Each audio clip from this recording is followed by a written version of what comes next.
Boa noite. Você fica agora com as notícias que são destaque em Minas nesta segunda-feira.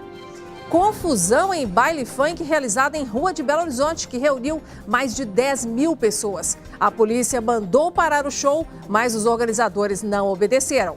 Ainda está internado o jovem que caiu de um brinquedo em parque de diversões. Urnas eletrônicas começam a ser testadas e lacradas aqui na capital. Estoque de sangue do tipo negativo está baixo no Hemominas. Igreja construída há 315 anos corre o risco de desabar na Grande BH se projeto de reforma não sair do papel. Prazo para micro e pequenas empresas aderirem ao E-Social foi ampliado. No futebol, o final de semana foi de vitória para o Cruzeiro, de empate para o América e de derrota para o Atlético. O momento é de boas oportunidades para os trainees que querem uma vaga para começar a trabalhar. Mais informações sobre essas e outras notícias a partir de agora.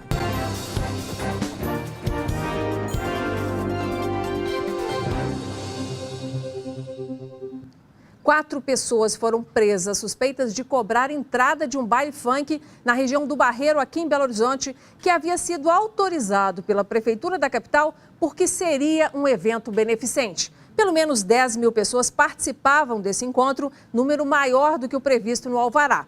E depois que a PM chegou pedindo para o som ser desligado, teve confusão e centenas de pessoas saíram correndo pelas ruas do bairro. Muitas garrafas e lixo acumulado ainda estavam no encontro das avenidas Olinto Meireles e Álvaro Antônio, na região do Barreiro. Foi neste lugar que ocorreu o baile funk que acabou em confusão. Para a Prefeitura, Polícia Militar e BH Trans, os organizadores disseram que o evento realizado aqui seria beneficente e que abrigaria no máximo 4 mil pessoas. Mas, de acordo com a PM, não foi bem assim. Do lado de fora, foi constatado que cerca de mais de 10 mil pessoas que queriam entrar à força no local. E isso ia trazer um risco ainda maior para a integridade física destes participantes, que poderiam ser até pisoteados ali pelo número considerável de pessoas. Tivemos de alocar um número maior de policiais para garantir a segurança desse cidadão que ali se encontrava. Neste vídeo postado nas redes sociais, é possível ver a quantidade de participantes. Com a segurança em risco, os policiais tiveram que dispersar o público. Neste momento, houve correria e quebradeira. Algumas pessoas ficaram feridas e 2 viaturas da polícia foram depredadas. A partir do momento em que eles não acatavam as ordens, nós tivemos que utilizar dos meios moderados para que pudesse conter aqueles participantes mais agressivos, que danificaram as viaturas, que atiraram pedras nos policiais militares. A polícia apreendeu R$6 mil em dinheiro. 4 pessoas foram presas e levadas para a Delegacia Regional do Barreiro para explicar por que usaram a estrutura de segurança pública para uma festa particular. Os 4 organizadores do evento foram presos por estelionatos, consequentemente estarão respondendo também pelos danos causados às viaturas, né? E por desacato e desobediência à ordem policial, que era para desligar o som, porque a população que ali estava já estava correndo risco. É estável o estado de saúde do jovem de 19 anos que caiu de um brinquedo em um parque de diversões na cidade de Luisburgo, na região da Zona da Mata Mineira. Ele continua internado na UTI, mas não precisará passar por cirurgia. O acidente aconteceu nesse final de semana. O jovem foi arremessado do brinquedo que gira e balança para cima e para baixo. Ele sofreu traumatismo craniano e, de acordo com o Corpo de Bombeiros, a documentação para funcionamento do brinquedo foi apresentada, mas o aparelho segue interditado até o fim das investigações, que deverão terminar em 30 dias.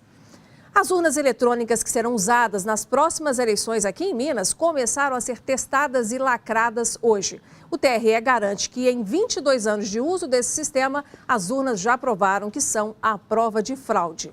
A preparação das urnas eletrônicas é considerada uma das últimas etapas antes do primeiro turno das eleições, no dia 7 de outubro. Neste momento que a urna recebe, o nome de todos os candidatos, os números, as fotografias, as siglas partidárias e, portanto, a urna passa a estar apta a receber os votos no dia da eleição. Em Belo Horizonte, neste centro de apoio do TRE Minas Gerais, os procedimentos começaram nesta segunda-feira. No interior, cada zona eleitoral define seu cronograma. Em Minas Gerais, mais o segundo maior colégio eleitoral do país, serão utilizadas cerca de 48 mil urnas eletrônicas nestas eleições. E todas passam pelos procedimentos de lacração, carga e auditoria. Esses dados são conferidos minuciosamente. Uma vez feita a conferência, eles são inseridos em cada uma das urnas. É expedido um relatório, que igual eu tenho aqui em mãos, que consta o número da sessão, o número de eleitores aptos. Esse sistema todo é lacrado. E isso é feito na presença de todas as pessoas, de vários segmentos. Vocês podem observar, nós temos aqui Polícia Civil, Polícia Militar, a imprensa, enfim, é convidado, nós temos visitas guiadas. Então isso é aberto a todos. A diretora do Foro Eleitoral de Belo Horizonte fez questão de destacar a transparência e confiabilidade das urnas eletrônicas. Rebateu qualquer possibilidade de fraude nas eleições. Desde 1996, quando nós tivemos início nas votações com as urnas eletrônicas, até a última eleição, nunca houve uma divergência de um voto. Ao todo, o eleitor mineiro tem 2.551 candidatos para escolha. São 13 postulantes à presidência, 9 ao governo, 15 ao Senado, além de 861 candidatos a deputado federal e 1.301 a deputado estadual. Já estão sendo feitas as investigações para descobrir se os 8 presos que tentaram fugir da penitenciária Nelson Hungria na madrugada do último sábado tiveram alguma ajuda interna. Nós vamos conversar com o repórter Diogo Ramalho, que tem os detalhes. Boa noite, Diogo. Boa noite para você, Inácia. Boa noite a todos. A fuga não foi concretizada, Inácia, porque os agentes penitenciários agiram rápido. A diretoria da Nelson Hungria vai averiguar se houve alguma facilitação de alguém que trabalha dentro da penitenciária para a fuga desses presos, né? A gente tem até algumas imagens. Eles tentaram usar aquela famosa Tereza, uma corda feita por lençóis, para tentar sair da penitenciária. No momento, alguns presos que não tentavam a fuga fizeram muito barulho, inclusive para orientar esse detento que a gente vê agora no vídeo, tentar fugir sem a chegada dos agentes penitenciários, algo que não aconteceu. E a Secretaria de Estado de Administração Prisional comunicou por meio de nota que vai abrir um inquérito para averiguar as responsabilidades e também a situação em que os presos praticamente tiveram uma chance de fuga, mas desta vez não deu certo. Inácia. Tá certo, Diogo. Agora eu quero ver com você sobre outra notícia. Conta pra gente o que você apurou sobre a tentativa de assassinato de uma moça pelo namorado que aconteceu aqui na capital. Está foragido o homem que tentou assassinar a namorada neste último domingo no bairro Minas Caixa, ali na região de Venda Nova, em Belo Horizonte. A Polícia Militar contou que os familiares ouviram a discussão do casal e também a vítima gritando quando tentaram chegar ali no cômodo da casa onde os dois estavam brigando, já se depararam com ela esfaqueada. Em seguida, o homem de 26 anos fugiu, evadiu do local usando uma moto. A jovem de 24 anos foi encaminhada ao Hospital João 23 em estado grave, Inácia. E de acordo com a Polícia Civil, de janeiro a junho deste ano, 223 tentativas ou feminicídios consumados já foram registrados na capital mineira. Um número elevadíssimo, já que é contado aí de janeiro a apenas junho de 2018. Eu volto com você. Com certeza, Diogo, é uma realidade cruel. Obrigada pelas informações. Bom, gente, alguns tipos sanguíneos estão em falta no banco de sangue da Fundação Hemominas, principalmente o negativo. O estoque precisa ser normalizado para que o sistema hospitalar tenha segurança para trabalhar nos atendimentos médicos. Quem doa, vamos lembrar, né? Salva vidas. Nesta sala, pratica-se solidariedade e amor ao próximo. Uma amiga falou que a avó de uma amiga dela estava precisando de doação de sangue e ela reuniu um tanto de gente lá do cursinho e veio todo mundo doar. É doação, vem do coração assim, da pessoa que você quer fazer, sabe? Assim, ajudar. Gosto muito de doar e se receber o convite, faço doação de coração mesmo. Mas apesar de essas pessoas estarem aqui doando sangue, doando vida, a Fundação Hemominas faz uma chamada para o comparecimento de doadores voluntários de sangue em todas as regiões do estado. O apelo é por causa da queda de mais de 30% no estoque dos grupos sanguíneos negativos. É importante, né, que a população saiba que a gente precisa de todos os tipos, né, de sangue. Mas o negativo, devido à população ter um número menor na população e numa urgência e emergência, nós precisamos principalmente do O negativo. Então, por isso que a gente sempre está aí solicitando para que essas pessoas, né, realizem uma doação. A baixa pode comprometer os atendimentos nos hospitais do estado. Entre as condições para ser um doador está ter peso acima de 51 quilos. Não ter tido hepatite após os 12 anos de idade, dormir bem à noite anterior à doação, não fazer uso de medicamento nenhum, ter de 16 até 69 anos, né? Não se esquecendo aí que a primeira doação ela tem que ter sido realizada, né, antes de completar 60 anos. Trazer um documento oficial que tenha foto e aí sim se tornar um doador voluntário de sangue. A doação de sangue pode ser agendada online pelo site hemominas.mg.gov.br. Fiéis pedem ajuda para salvar uma igreja construída há 315 anos, que corre o risco de desabar. A matriz Nossa Senhora da Piedade fica em um distrito de Brumadinho, na região metropolitana da capital. Há rachaduras em várias paredes, problemas na rede elétrica e escoras estão sendo usadas para segurar o teto. Um projeto de restauração existe desde 2014, mas ele ainda está só no papel. Um sino enferrujado, rachaduras em várias partes, janelas quebradas. Fiações soltas alertam para problemas na rede elétrica, infiltrações por todo lado.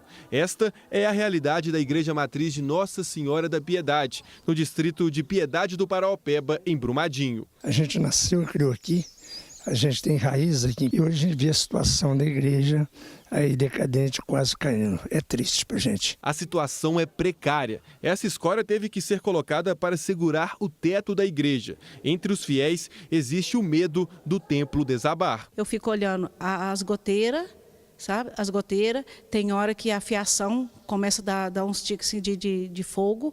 Então, isso para nós aqui, se a gente tiver que sair correndo debaixo dessa igreja aqui, antes dela desabar, vai ser uma tristeza e se desabar em cima da gente vai ser mais triste ainda. O projeto de restauração da igreja existe desde 2014. R$250 mil já estão assegurados para o início das obras, através do Fundo de Patrimônio do município de Brumadinho.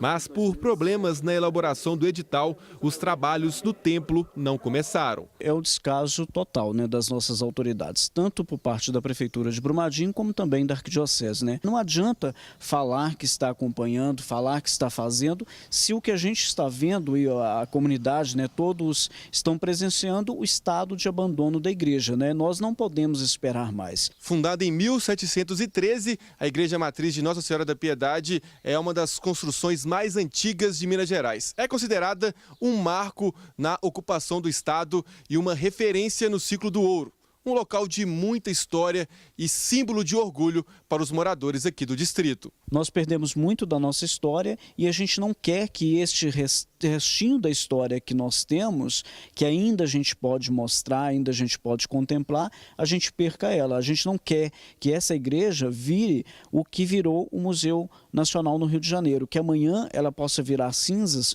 ou escombros por causa desse descaso das autoridades com relação à igreja. A Prefeitura de Brumadinho informou que publicará nos próximos dias a licitação para a obra emergencial e que já há aí R$250 mil garantidos para a colocação de estacas que vão apoiar a estrutura da igreja e ainda fazer a manutenção do sistema de drenagem. O prazo para as micro e pequenas empresas inserirem informações sobre os seus empregados no e-social foi ampliado. Venceria em novembro, mas passou para o dia 7 de dezembro. Esse sistema, criado pelo governo federal na internet, é obrigatório e já chegou às médias e grandes empresas. A principal vantagem é reduzir a burocracia. 15 documentos diferentes passam a ser inseridos em um lugar só, reduzindo a margem de erro. Em Belo Horizonte, a Receita criou um serviço para tirar dúvidas. As dúvidas ainda são muitas. É que o e-social ainda é novidade para empresas com rendimentos anuais de até R$4.800.000. Desde o dia 16 de julho deste ano, o sistema e-social foi aberto para as micro e pequenas empresas, além de microempreendedores individuais que tenham funcionários. O prazo para aderir é até o dia 7 de dezembro. Não tem como não aderir, né? As informações de trabalho são todas informadas por lá. Se você não aderir, você não consegue pagar, por exemplo, a contribuição previdenciária do seu empregado. E por meio das redes sociais ou pessoalmente, empreendedores puderam tirar dúvidas e entender mais sobre o processo na sala de atendimento integrado do E-Social, no prédio da Receita Federal do bairro Santo Antônio, região Centro-Sul.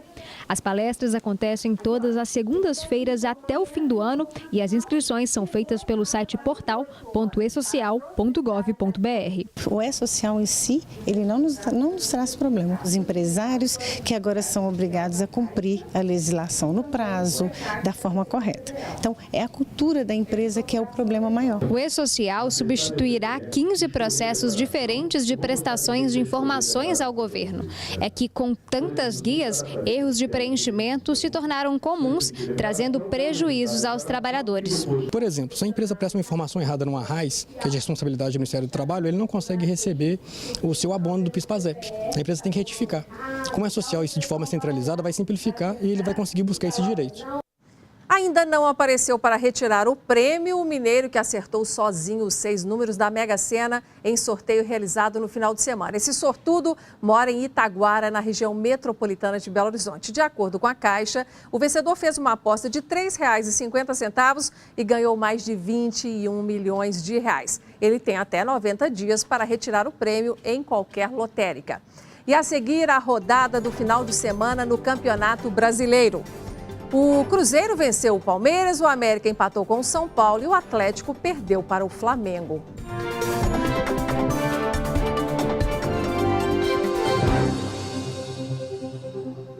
Em grande noite do goleiro Fábio, o time misto do Cruzeiro bateu o Santos e não o Palmeiras, como eu disse há pouco, e voltou a vencer pelo Brasileirão depois de 4 partidas. E a Raposa já tem um novo e grande desafio à vista na quarta-feira, quando vai disputar uma vaga na final da Copa do Brasil. A partida entre Cruzeiro e Santos valia a 7ª posição na tabela do Campeonato Brasileiro. Os donos da casa tentaram pressionar, mas foi o Santos que saiu na frente com o artilheiro Gabriel, que marcou o 13º gol dele neste Brasileirão. Se o goleiro Vanderlei e a trave impediram o empate cruzeirense, o travessão e o goleiro Fábio impediram que a equipe santista ampliasse o marcador. Na segunda etapa, o técnico Mano Menezes colocou mais um titular em campo, o meia Robinho, e foi justamente o camisa 19 quem começou a jogada. Edilson cruzou e Sassá, que também havia entrado no intervalo, cabeceou para deixar tudo igual, 1-1. A partir daí, o artilheiro Gabriel teve uma série de chances para recolocar o Santos na frente do placar. Na primeira delas, o goleiro Fábio saiu nos pés do atacante. Na segunda, o chute e a cabeçada pararam no camisa 1. E a terceira foi inacreditável. Gabriel chutou, Fábio espalmou e Bruno Henrique mandou para fora do gol vazio. Sabe aquela máxima do futebol de que quem não faz leva? Então olha aí o Cruzeiro virando o jogo nesta cabeçada do Raniel. No finalzinho do jogo, o goleiro Fábio ainda fez mais uma grande defesa após cobrança de falta de Vitor Ferraz para garantir o 2-1 para o Cruzeiro. Uma vitória para dar moral. Mesmo com apenas 5 titulares em campo, o Cruzeiro voltou a vencer no Brasileirão depois de 4 partidas. Agora a equipe concentra as atenções na semifinal da Copa do Brasil. Vamos melhorando, eu acho que é uma hora boa, o torcedor ganha confiança também, juntamente com a equipe, para na quarta-feira podermos estar aí todos juntos para enfrentar o Palmeiras e tentar chegar na final da Copa do Brasil. No final de semana, o América conseguiu um empate com ninguém menos que o líder do Campeonato Brasileiro. O jogo com o São Paulo terminou em 1-1. Nosso repórter e comentarista André Salles também acompanhou esta partida e traz os detalhes para a gente agora. Boa noite, André. Boa noite, Nácia. Boa noite a todos. André, o Morumbi lotado não esperava por essa, né? Com certeza não. Acho que nem o torcedor americano estava esperando, né? E quando chegou a escalação do Adilson Batista, até foi muito curioso. E alguns jornais noticiaram, eram 4-6-0, né? Sem atacante. A gente está vendo aí os lances. o São Paulo começou ganhando, o que parecia então até que o jogo poderia ser tranquilo. Mas o América fez um jogo muito difícil, né, para o São Paulo, e aí eu chamo a atenção para o gol americano. Uma troca de passes muito legal, saiu lá da defesa, muitos jogadores participaram, aí o Carlinhos chuta e no rebote o Mateuzinho acaba aproveitando e um resultado muito importante para o América. Todo pontinho é precioso para quem está brigando contra o rebaixamento. Com certeza. Bom, gente, o Atlético também jogou no final de semana fora de casa e foi derrotado pelo Flamengo e está na 6ª posição do campeonato. André, não faltou garra em campo. O que aconteceu? Foi mal montada a equipe? Eu acho que o Atlético até fez um jogo bom. Assim, o jogo foi muito aberto, a gente vai ver até os lances. O gol do Flamengo saiu muito cedo e esse gol cedo sempre complica, né, o adversário, mas o Atlético reagiu, conseguiu o empate, mas o Flamengo realmente conseguiu fazer o gol. Mas assim, um resultado de empate não seria injusto, até uma vitória do Atlético, o Largue falou isso, também não seria nenhuma grande injustiça.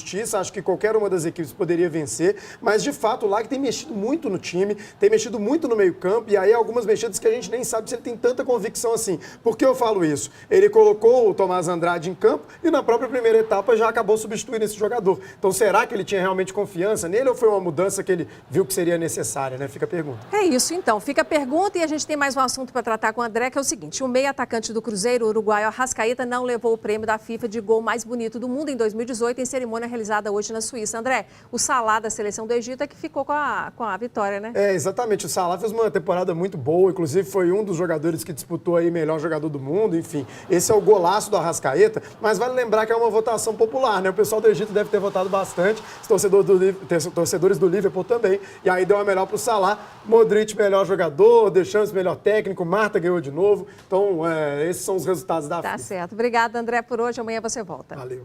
Bom, gente, agora uma pausazinha nas notícias para a gente ouvir o professor de física mais famoso do Brasil falar que a história mostra que metas difíceis nem sempre são impossíveis. É dia de Pachecão para você começar bem a semana.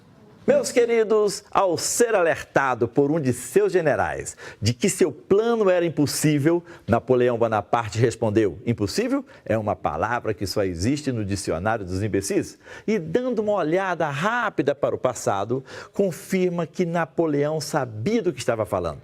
Na virada para o século XX, considerava-se impossível que os homens pudessem voar, mas Santos Dumont demonstrou com sucesso que o homem podia se sentar num aparelho mais pesado do que o ar e voar. Embora o telefone tivesse sido inventado por Graham Bell em 1876, pouca gente teria acreditado naquela época que seria possível falar com alguém do outro lado do mundo com um aparelho de mão sem fio. E se você tivesse sugerido a alguém antes de 1969 que o homem poderia andar na Lua, as pessoas diriam que você estava maluco? O que aprendemos, meus queridos, ao olhar para o passado é que as possibilidades de hoje foram as impossibilidades de ontem, o que leva inevitavelmente à conclusão de que as impossibilidades de hoje vão ser as possibilidades de amanhã.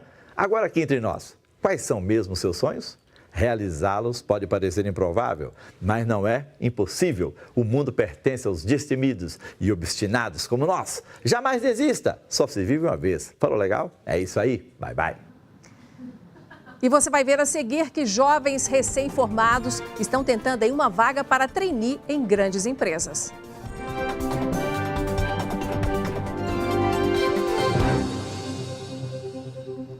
Quem acaba de sair da graduação está encontrando boas oportunidades em vagas para trainees. Esse pode ser um ótimo começo para a carreira de um jovem, mas chegar lá não é fácil. O processo de seleção é exigente e pode ser longo, e há várias empresas buscando recém-formados nesta época do ano.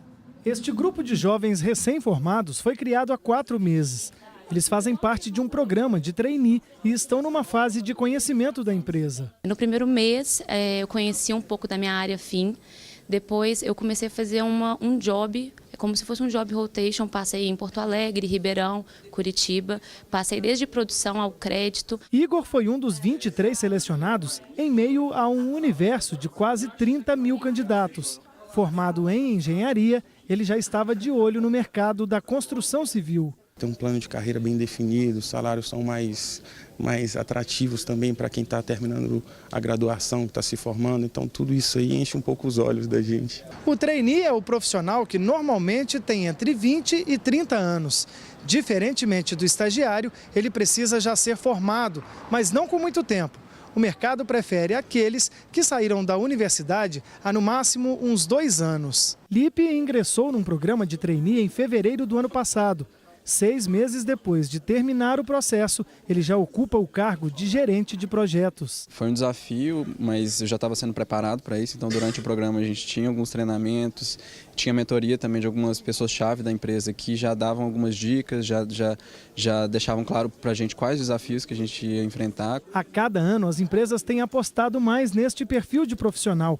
E é nesta época em que normalmente as vagas estão abertas para a seleção de novos trainees. O trainee começa no primeiro semestre de 2019, então é importante que eles tenham aí esse semestre para fazer o processo seletivo e também aqueles que são selecionados para se preparar para o início em 2019-1. Na empresa onde Raquel é gestora de desenvolvimento humano, o processo de seleção ocorre anualmente. Para ingressar aqui, o trainee passa por 5 etapas. E os jovens que são aprovados, eles passam por 1 ano de programa de desenvolvimento, que desenvolve desde soft skills, o entendimento entre todas as áreas da companhia, que vão ter interface com a área fim, que eles vão atuar, e recebem também uma mentoria aí de um profissional sênior da companhia. Para encarar tudo isso e garantir uma vaga, a dica é tentar sair na frente. Importantíssimo para o perfil do trainee é o inglês. E se você quer passar num processo de trainee, você tem que colocar isso como um projeto na sua vida, como meta, e desenvolver habilidades importantes, ter experiências ao longo da graduação que agreguem ao seu currículo, para que você seja um candidato mais competitivo. Nosso jornal vai ficando por aqui e eu te convido para acessar a nossa página no youtube.com/TV Band Minas e compartilhar todo o nosso jornal, combinado? Ficamos por aqui, obrigada pela sua atenção, amanhã estaremos de volta, até lá e boa noite.